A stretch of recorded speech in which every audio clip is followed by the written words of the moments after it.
San Bonifacio no era, pues, un mero predicador, sino un gran ejecutor de los planes de la Fraternidad Blanca. Los archigolem, ocultos en los monasterios, y los papas benedictinos, que revelarán estos planes en forma de directivas que él cumplirá fielmente. Uno de sus actos más fecundos para esos planes, por ejemplo, fue la universal difusión que imprimió a la idea de la superioridad del obispo de Roma, el representante de San Pedro en la tierra, sobre cualquier otra jerarquía eclesiástica o regia. En base a esa idea se asentará el poder del papado en la Alta Edad Media. Y el papado benedictino y golem, se entiende, le responderá en consecuencia, dotándolo del palio arzobispal que le permitirá nombrar sus propios obispos y completar la jerarquía de sus sacerdotes. En el año 737, en Roma, recibe de manos de Gregorio III la máxima dignidad. Será legado papal en Alemania y dispondrá de amplios poderes para actuar. En aquel tiempo, Alemania incluía al reino franco, el más poderoso de la cristianidad europea. Pues bien, el nombramiento de San Bonifacio tenía como objeto liberarle las manos para que llevase adelante un plan tan audaz como siniestro. En el Imperio Romano de Oriente, o Imperio Bizantino, el patriarca de la Iglesia estaba normalmente sometido a la voluntad del emperador. En Occidente, sería necesario restablecer el poder imperial, pero fundado en una relación de fuerzas completamente inversa. Aquí, el Papa dominaría a los reyes y emperadores, el sacerdote al rey, el conocimiento del culto a la sabiduría de la sangre pura. Y el instrumento para este plan, que permitiría a su vez concretar los planes de la Fraternidad Blanca y de los golem, sería la familia franca de los Pipínidos. Los reyes merovingios se hacían llamar divinos porque afirmaban descender de los dioses liberadores. Para el judeocristianismo, que sostenía con la Biblia idéntica descendencia de todos los mortales desde Adán y Eva, aquel origen no significaba nada. El único Dios era el Dios creador, Jehová Satanás, y nadie podía arrogarse su linaje. Y fuera del Dios creador judeo-cristiano, solo existían la superstición o los demonios. Así, pues, era una cuestión de principios eliminar a unos reyes que no solo declaraban tener linaje divino, sino que afirmaban recordarlo con la sangre. Esa vinculación entre la divinidad y la realeza, muy popular entre los francos, era un obstáculo molesto para unos sacerdotes que pretendían presentarse como los únicos representantes de Dios en la tierra. Al morir Carlos Martel, en el año 741, le suceden sus hijos, Carlomán como mayordomo de Austrasia y Pipino como mayordomo de Neustria. Carlomán, que luego se retiraría al monasterio de Monte Cassino, concede a San Bonifacio total libertad para reformar la Iglesia franca de acuerdo a la regla benedictina. Otro tanto hará Pipino. En pocos años, mediante una serie de sínodos que van del 742 al 747, se pone a toda la Iglesia franca bajo el control de la orden benedictina. Carlomán y Pipino están, también, dominados por la orden. San Bonifacio comunica a Pipino el plan de los golem. Con la aprobación del nuevo papa Zacarías, se destronará al rey Childerico III, el último de los divinos merovingios. En su lugar sería elegido Pipino por los grandes del reino y su nombramiento estaría legitimado, análogamente al Antiguo Testamento, por el consentimiento del Papa y la unción de San Bonifacio. El pago del nuevo rey, por legitimar su usurpación, consistiría en un considerable botín, la creación de los estados pontificios. Pero, Esta recompensa no cercenaría en nada el poder del reino franco, pues no se constituiría a sus expensas, sino a la de los lombardos y bizantinos. En efecto, el Papa solicitaba en pago de su alianza con el rey franco unos territorios que debían ser previamente conquistados. Concertado el arreglo, en noviembre del año 751, el rey Childerico III era confinado en un monasterio benedictino y Pipino el Breve, proclamado rey y ungido por San Bonifacio. En 754, el rey Pipino y el Papa Esteban II se reúnen en Pontión, donde firman un tratado por el cual los francos se comprometen en adelante a proteger a la Iglesia Católica y a servir al trono de San Pedro. De este modo, en 756, los francos donan a San Pedro el exarcado, Venecia, Istria, la mitad del reino longobardo y los ducados de Spoleto y Benevento. Con Pipino el Breve se inaugura la dinastía carolingia, piedra fundamental en la obra de la Fraternidad Blanca. De lo expuesto, se trasluce con claridad que la corte y todos los resortes del Estado franco estaban copados por la orden benedictina. No será difícil imaginar, entonces, en qué clase de ambiente se educarían sus nietos y familiares, y cuáles las creencias que se les inculcarían sobre la antigua religión pagana de los germanos y sus dioses ancestrales. En vista de esto, habrá que reconocerle a Carlos el Magno el haber hecho todo lo posible por convertirse en judeo-cristiano y cumplir con el plan de los Golem. El fruto de los siglos de paciente y reservada labor, obtenido en los monasterios benedictinos, pudo observarse en la corte carolingia, especialmente en la denominada Escuela Palatina. A esta escuela concurría personalmente el emperador con sus hijos e hijas, su guardia personal y otros miembros de la corte, a escuchar las lecciones que impartían los sabios benedictinos llegados, en muchos casos, desde monasterios lejanos. De Italia vinieron a Aquisgrán Pablo de Pisa, Paulino de Aquileia, Pablo Diácono de Pavía, etc. De España vino uno de los señores de Tarsis con la misión de espiar la marcha de la conspiración Golem, trayendo a su regreso desalentadoras noticias sobre la magnitud y profundidad del movimiento enemigo. Se llamaba Tiwulfo de Tarsis y fue famoso por su libro escrito en la Escuela Palatina, titulado De Spiritu Sancto Bellipotens. No obstante estas procedencias, la gran mayoría de los maestros eran irlandeses y anglosajones, es decir, Golem y secuaces de Golem. Entre los últimos, cabe mencionar al cerebro de la Escuela Palatina y de la difusión general que a partir de ella se daría a la cultura benedictina.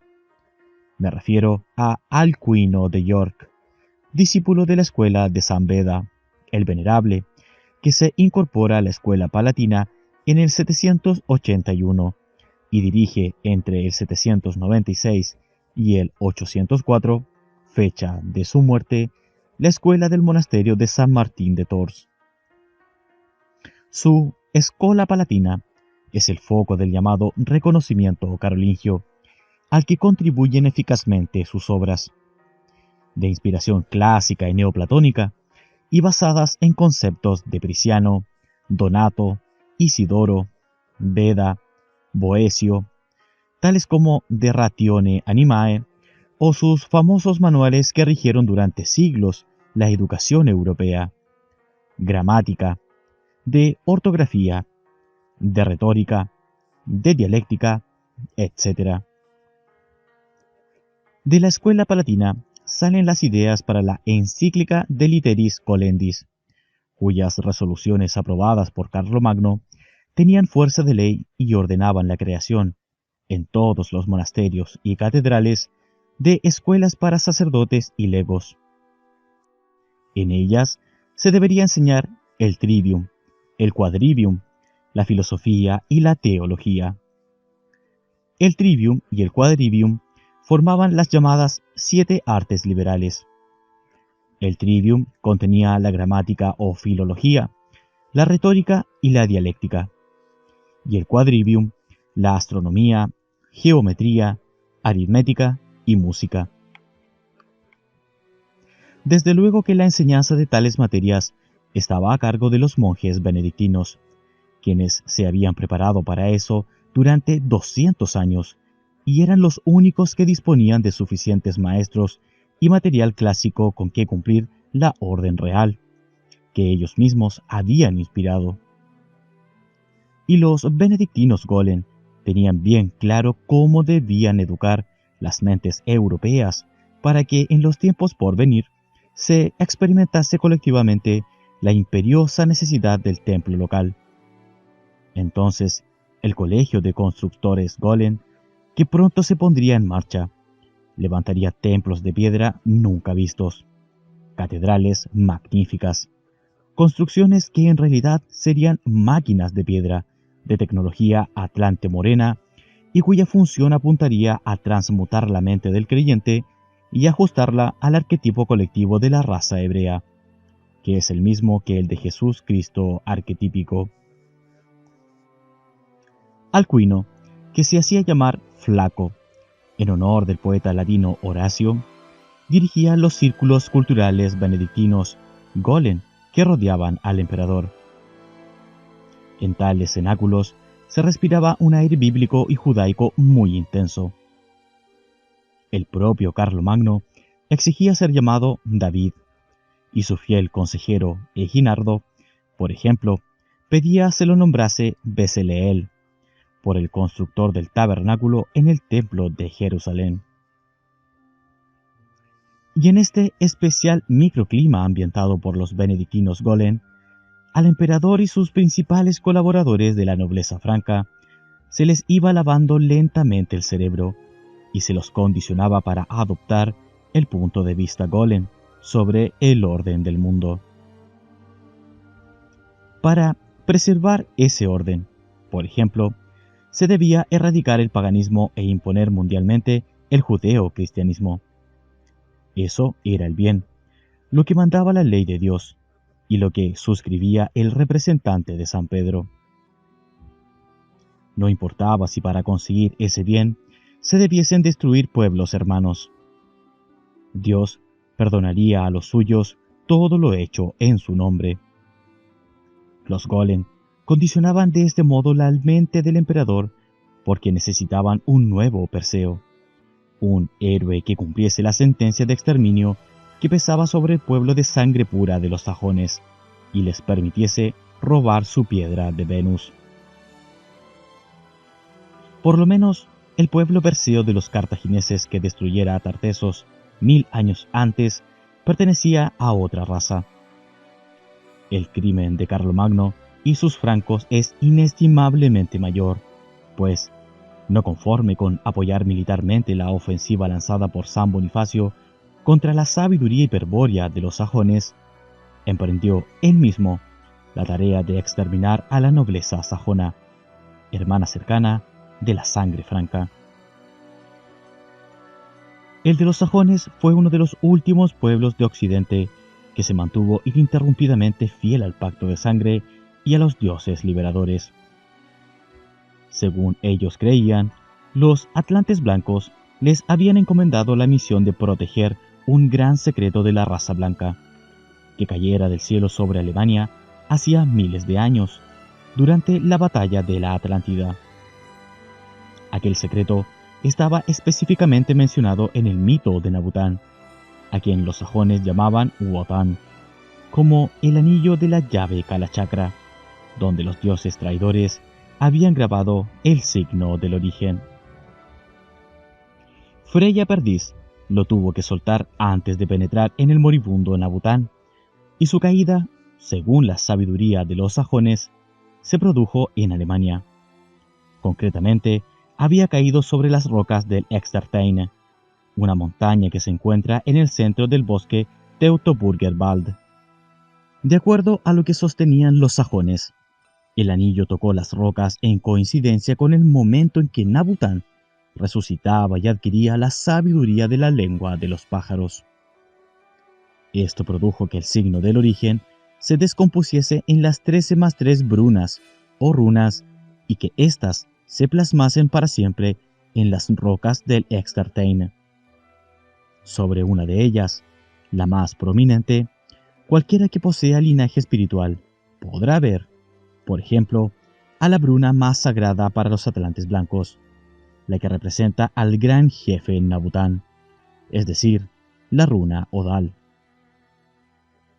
Pero los sajones no solo conocían, en esa fecha tardía del siglo VIII después de Jesucristo, las brunas de Nabután, sino que habían logrado conservar, igual que los señores de Tarsis, su piedra de Venus. En la cumbre del Extartein se erguía desde tiempo inmemorial la Universalis Columna, Irminsul, un pilar de madera que representaba el árbol del terror, donde se había autocrucificado Nabután para conocer el secreto de la muerte. Este santuario era venerado por los germanos desde tiempos remotos y, para evitar su profanación por parte de los romanos en el año 9 después de Jesucristo, el líder querusco Arminio, o Erminrich, aniquiló al ejército del general Pluvio Quintilio Varo, compuesto por 20.000 legionarios, en las proximidades de Teutoburger. Varo y los principales oficiales se suicidaron luego del desastre. Igual suerte no iban a tener los heroicos sajones 760 años después, frente a un enemigo abrumadoramente superior, y que abrigaba hacia ellos una intolerancia irracional, semejante a la que Amílcar Barca experimentara por los tartesios. Por supuesto que, atrás de esa intolerancia de Carlomagno, hay que ver, igual que en el caso de Amílcar, la mano de los golem, la necesidad, implantada artificialmente en la mente de aquellos generales, de cumplir la sentencia de exterminio. El pecado de los sajones era este. Ocuparon el bosque y se entregaron con tal empeño a realizar su misión, que impidieron durante siglos que los golem pudiesen acercarse al Extartein. Pero lo más grave era que grabaron los 13 más 3 signos rúnicos del alfabeto sagrado en la columna Irminsul, y le incrustaron en su centro la piedra de Venus, en rememoración del ojo único de Wotan, que miraba el mundo del gran engaño desde el árbol del terror.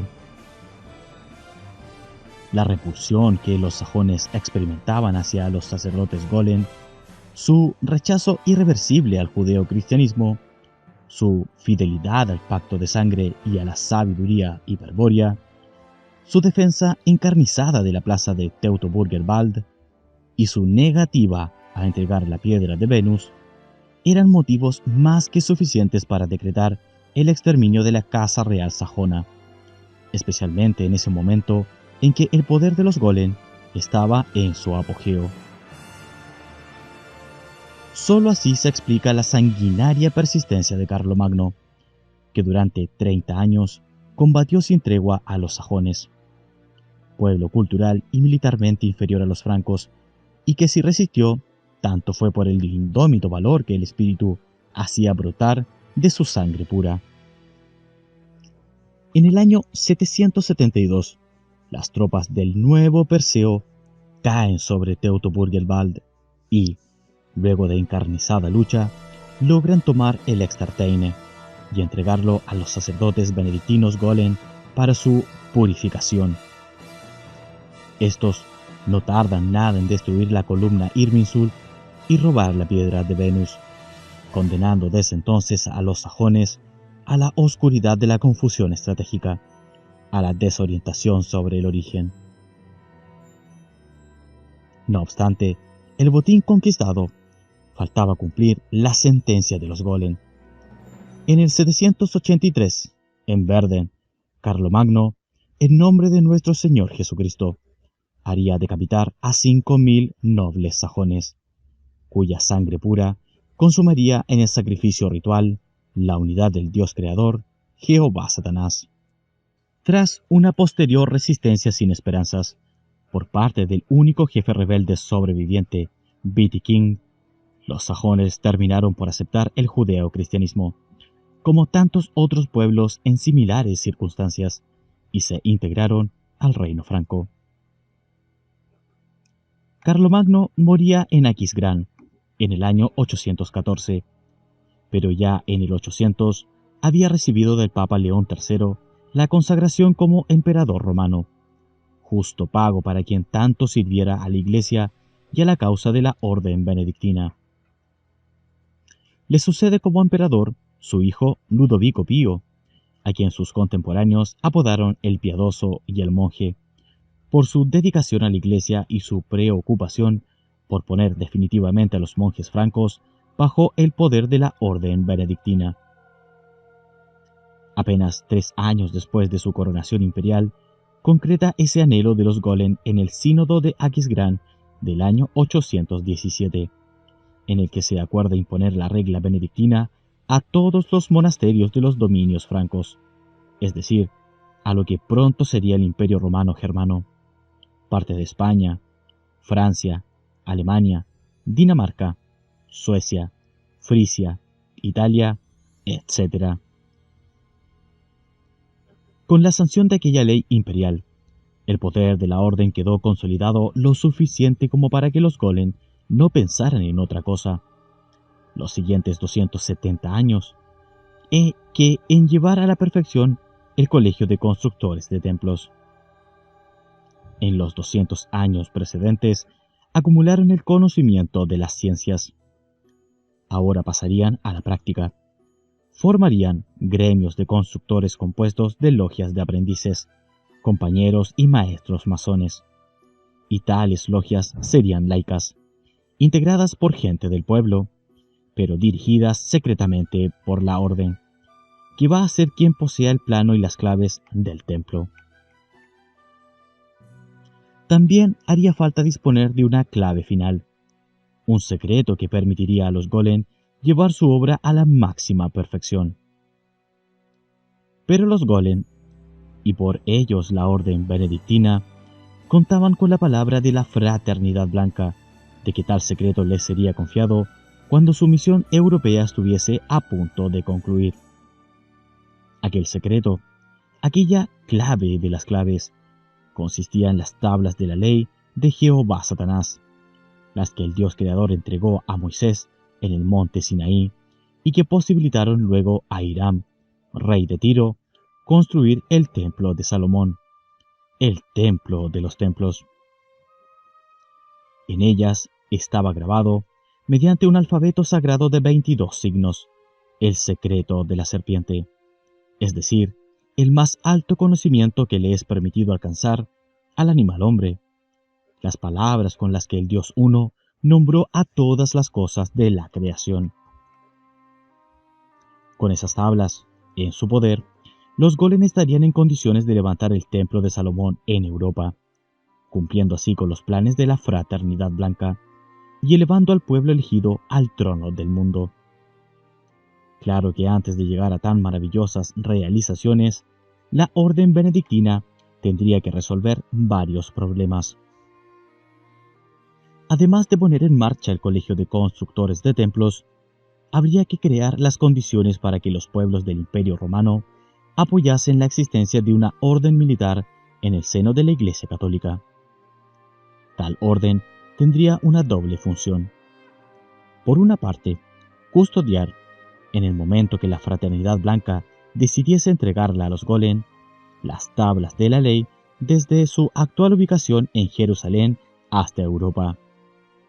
Y por otra parte, servir como fuerza militar de apoyo a la constitución de la sinarquía financiera o concentración del poder económico, que sería necesario establecer en Europa como paso previo al gobierno mundial del pueblo elegido. 17º día. Llevar a cabo la última parte de los planes de la Fraternidad Blanca requería de una reforma en el sistema monacal benedictino. Se necesitaba, sobre todo, concentrar el conocimiento de la orden y controlar, desde ese centro, las principales funciones culturales de Occidente. Y aquella reforma no se haría esperar, pues estaba prevista de antemano, vale decir, era una alternativa estratégica de los Golem. En el mismo siglo IX, apenas muerto Carlomagno, y cuando su dinastía se apresta a trabarse en una lucha de facciones por los trozos del imperio, que duraría 100 años, ya comienza a perfilarse el cambio. En el año 814, Ludovico Pío, el monje, brinda todo su apoyo a San Benito de Aniane para que funde un monasterio en Aquisgrán, donde la regla benedictina sería aplicada con el máximo rigor. 3 años después, aquel monje, que había sido enviado a la corte carolingia por el Papa Benedictino León III, redacta y da a conocer el Capitulare Monacorum y el Codex Regularum, que daría fundamentación inicial a la reforma de la orden benedictina. Pero será en el siglo X cuando el objetivo de concentrar el conocimiento de la orden se logre concretar definitivamente con la ocupación del monasterio de Cluny. La demora ha de achacarse a la compatibilidad que tal objetivo debía guardar con la seguridad del secreto de la orden. Los Golem no podían arriesgar, a esa altura de los hechos, un fracaso por imprevisión. Por eso la reforma de Cluny solo se emprende cuando se dispone de la seguridad de que no será interrumpida.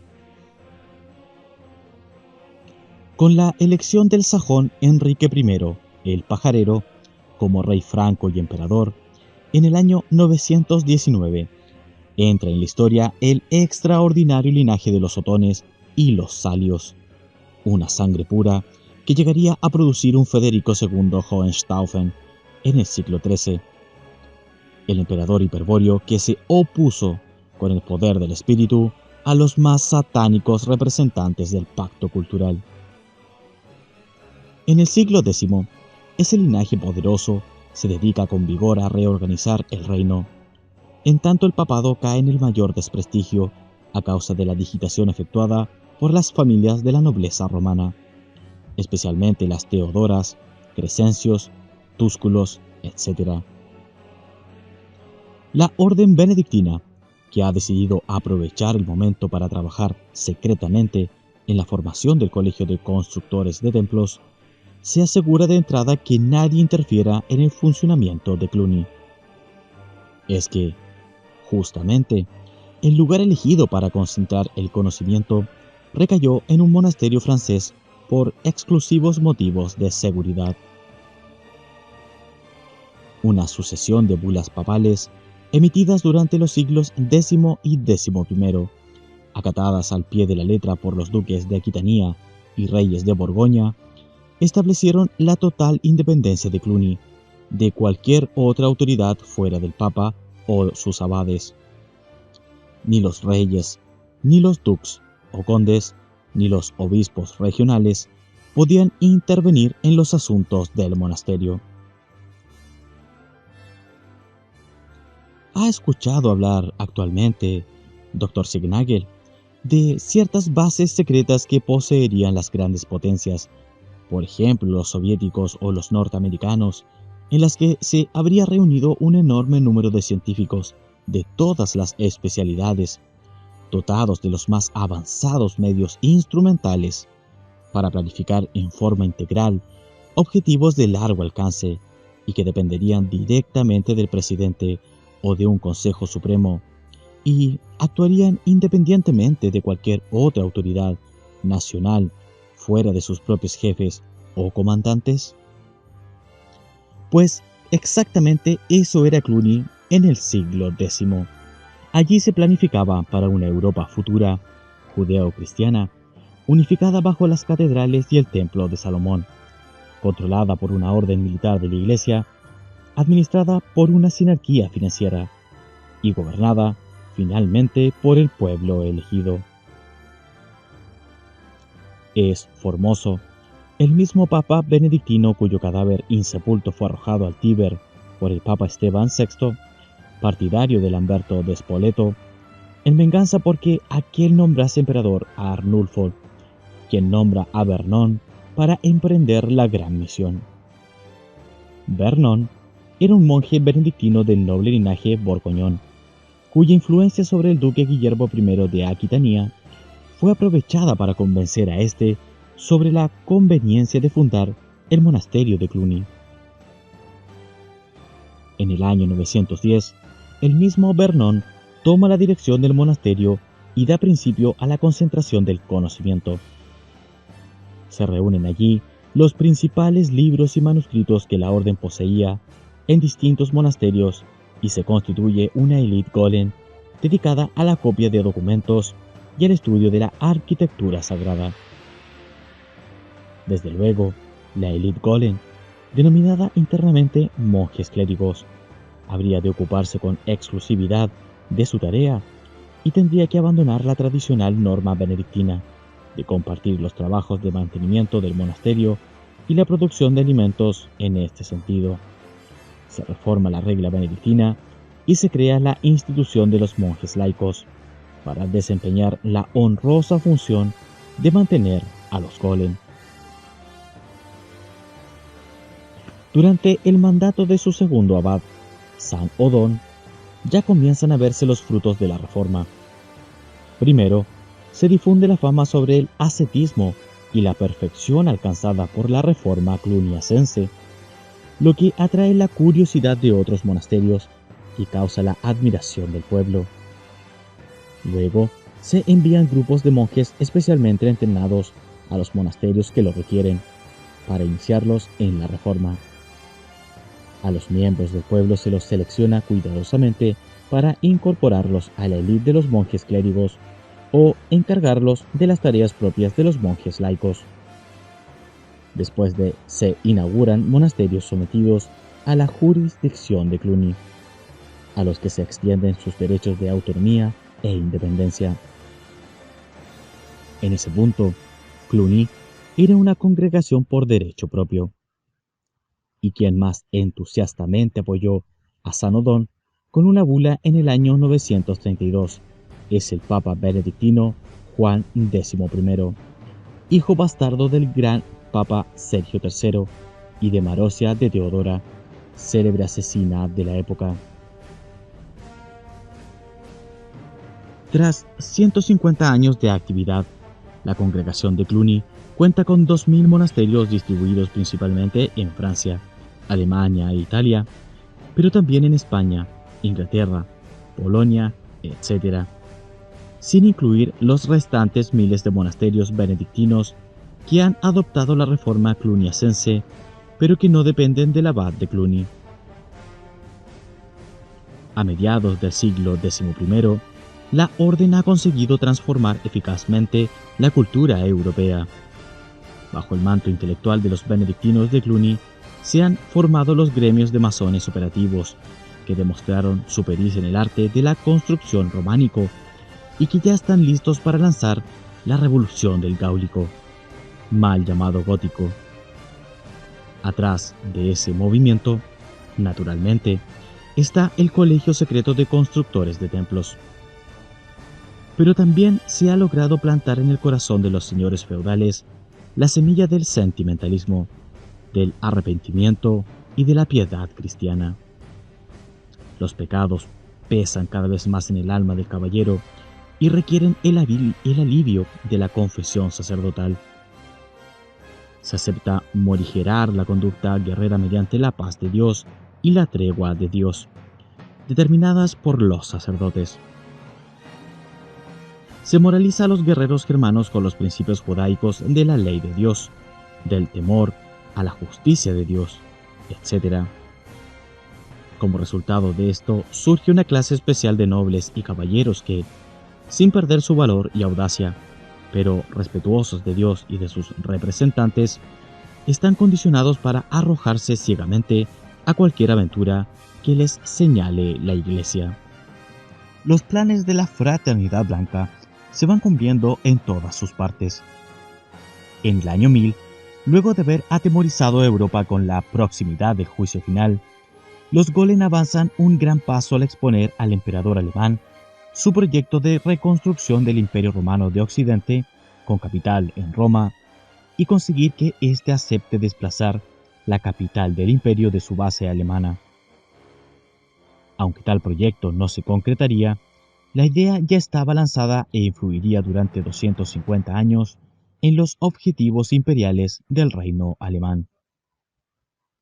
Los detalles de ese plan se acuerdan entre el rey Otón el Grande y el papa Golem Silvestre II, cuyo nombre era Herberto de Reims. Y en ese plan del año 1000, en el compromiso que asumía el emperador de luchar contra los infieles, especialmente contra los sarracenos de España, mediante una milicia de Dios, estaban claramente esbozados los conceptos de las cruzadas y de las órdenes militares 100 años antes de su realización. Pero el éxito del plan respondía, en todo caso, de la sujeción del emperador frente a la autoridad del Papa, del dominio que la Iglesia pudiese imponer sobre el temperamento naturalmente indómito de los soberanos germanos. Sería allí donde se medirían nuevamente las fuerzas del pacto cultural contra el recuerdo inconsciente del pacto de sangre.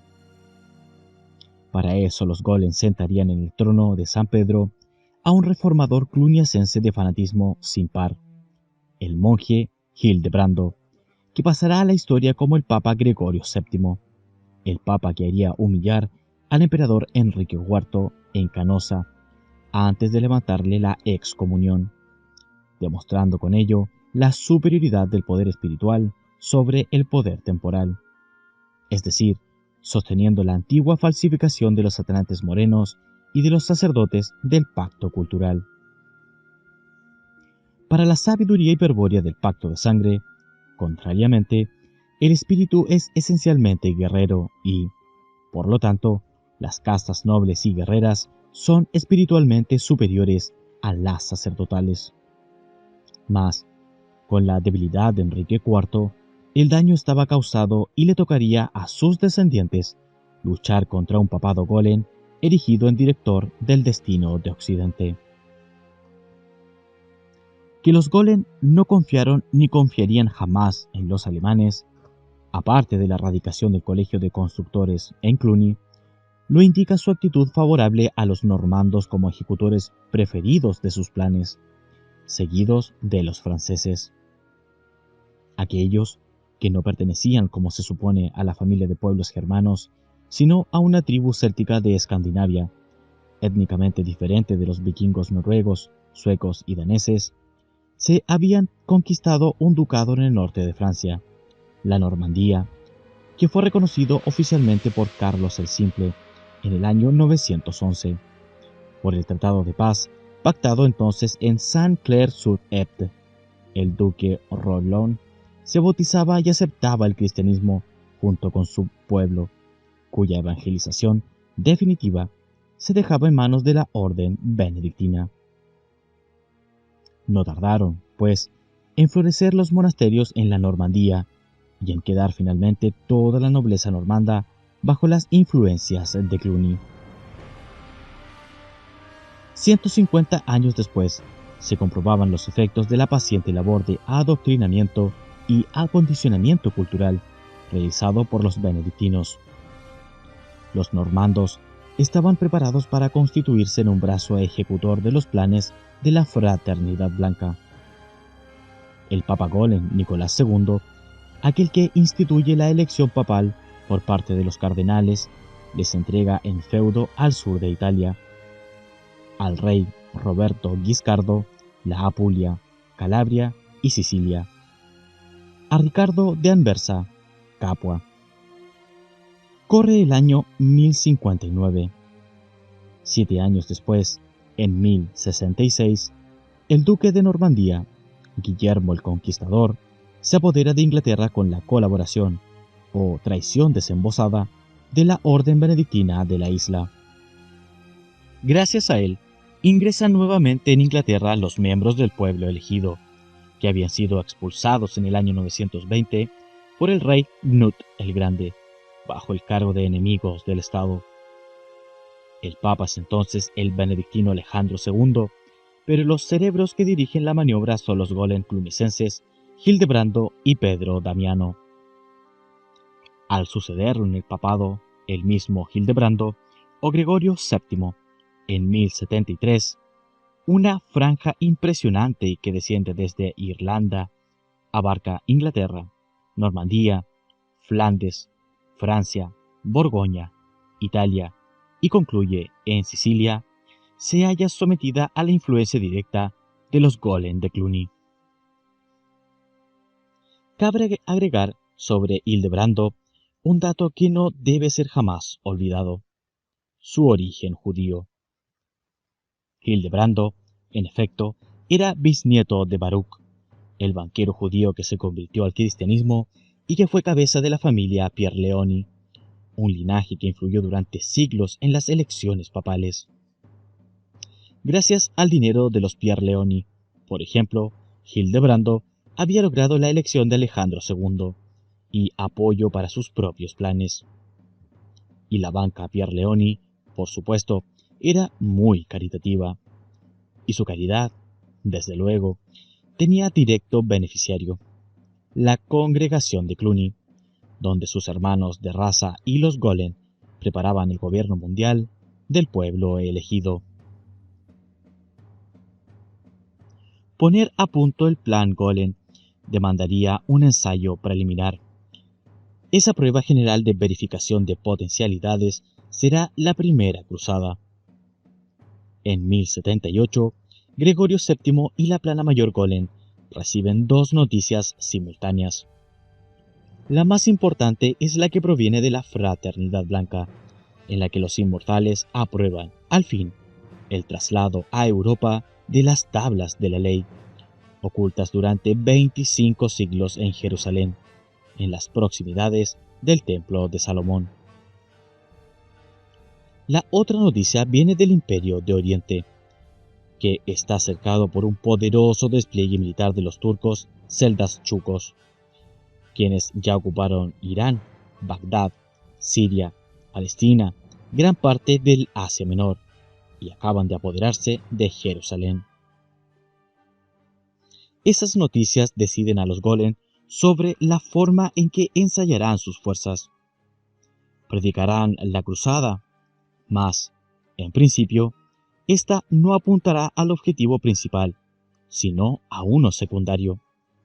Se divulgará la necesidad caballeresca cristiana de prestar ayuda a la Iglesia bizantina contra los turcos. Si ese llamado da los resultados esperados, recién entonces se anunciará el deber de liberar a Tierra Santa, y solamente si este último reclamo es obedecido, sólo así se emprenderá la misión a Jerusalén para buscar la clave del Templo de Salomón. Porque ocurre que la recuperación del secreto del pueblo elegido no es fácil. Si estuvo oculto 21 siglos, no es porque nadie lo hubiese buscado y encontrado antes, sino porque su encubrimiento fue deliberado y cuidadoso, y empleó técnicas esotéricas. Su localización actual exigiría el envío de un equipo de sacerdotes iniciados en la cábala acústica y numeral para releer y pronunciar correctamente las palabras que abrirían el cerrojo del secreto. Y ese equipo, sí, que debería ir en un momento justo, contando con la máxima seguridad, porque de esa operación dependería el éxito o fracaso de una estrategia planificada sistemáticamente durante 600 años. El Sínodo de Clermont del año 1095 es empleado por el Papa golem Urbano II, reciente prior de Cluny, para llamar a la guerra contra los infieles y liberar a la Iglesia de Oriente. Esta guerra es, explicaba Urbano II, una peregrinación de caballeros armados. Habría indulgencias especiales para todos los que tomasen la cruz y, tan complacientes estarán los cielos con la cruzada, que luego sobrevendrá un extraordinario período de paz de Dios. Pedro el Ermitaño, un predicador popular, reúne una multitud de 100.000 personas carentes de preparación militar y de medios, la que pronto será exterminada.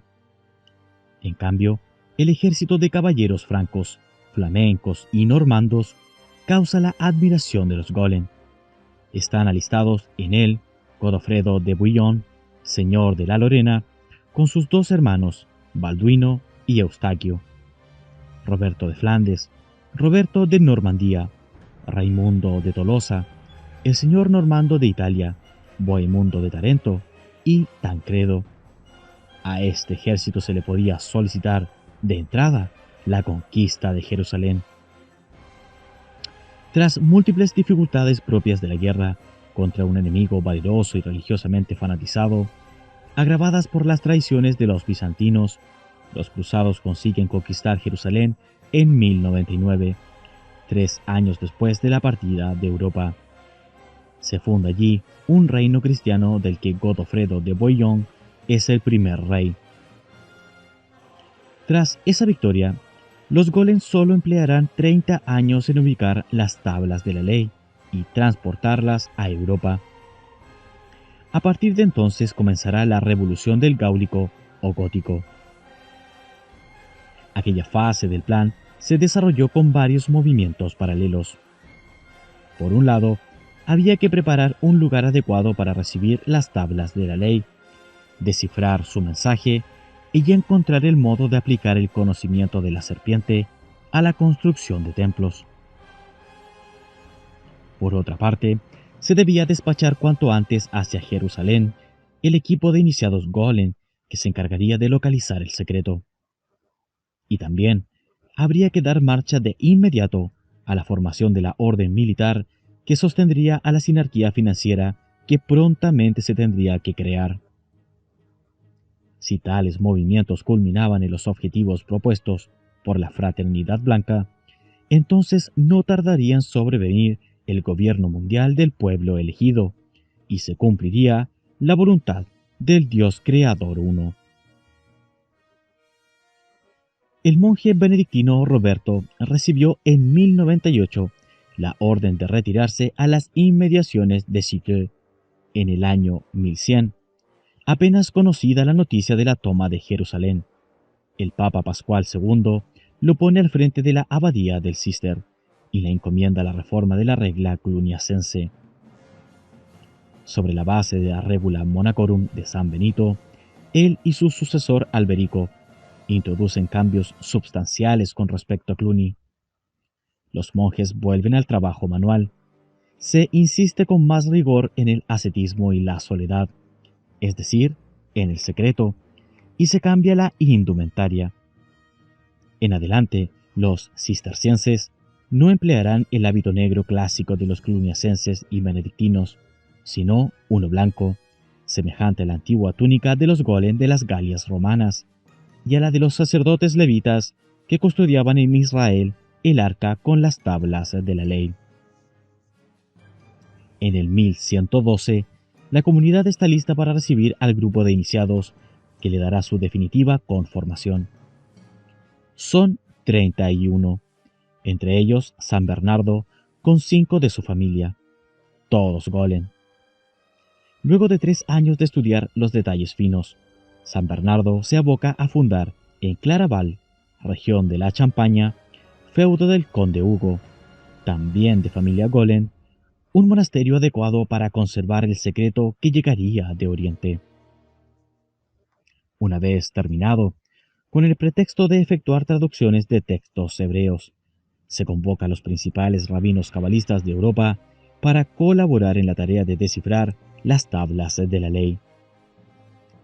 Extraña comunidad la de Císter y Claraval, integrada por Golem y judíos, mientras Europa entera se proclama cristiana frente a los pueblos infieles de Oriente. A la muerte de San Bernardo, existían 350 monasterios cistercienses, y al final del siglo XIII llegaban a 700 en Europa. De este modo se llevó adelante el primer movimiento. En cuanto a Cluny, no hay que creer que la fundación del Císter y la expansión de la Orden del Temple le iban a restar algún poder. Prueba de ello es el enorme volumen de sus instalaciones, alcanzado en el siglo XIII. Como ejemplo, valga recordar que en 1245, con motivo del Concilio General de Lyon, reunido por los Golen para excomulgar al emperador Hiperborio Federico II, una numerosa comitiva acompañó al Papa en su visita a Cluny, donde fueron alojados cómodamente, sin necesidad de que los monjes abandonasen sus celdas. Vale decir que poseía infraestructura como para alojar a un papa, un emperador y un rey de Francia, junto a todos los prelados y señores de sus cortejos. No crea que exagero, doctor Signagel.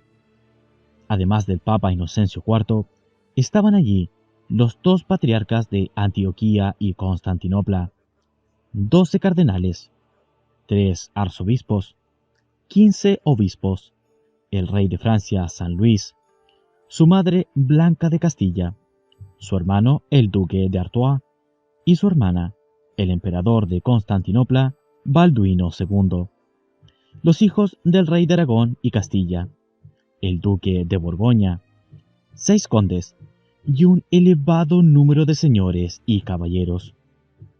Su biblioteca contaba con 5.000 volúmenes copiados por los frailes, aparte de los cientos de manuscritos, rollos y libros de la antigüedad, que eran piezas únicas en Europa.